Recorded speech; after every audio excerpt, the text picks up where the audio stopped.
Asin! Alam mo nung magkasya tayo dyan, no? Si Raulo nga, astig nga kasi pasaway nga to sa lipunan ni ayaw ayaw sa tamang ayaw dumaan sa tamang daanan eh. Ayan. O, di ba may ano dito? Badya. Dito na kami sa Santa Mesa. Santa Mesa. Nasa na yung ano natin, tour guide natin na Badya.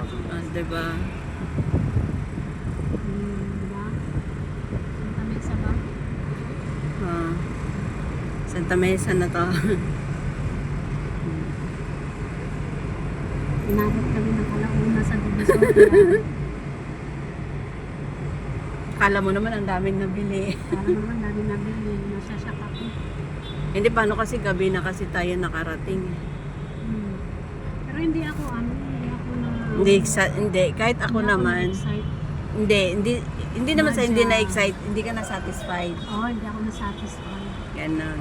Pero, kasi alam mo kung bakit, hindi ko gagastusin yung pera ko. Baka hindi na kami makikita. Yun na nga eh. Nandun na tayo eh. Ganon din naman sa akin kasi, alam mo, Hindi, at least ikaw, may time ka pa. hindi, papamarin na kasi ako bro. Papamarin na ako.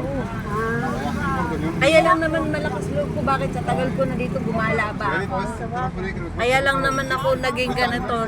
Nandyan ka eh.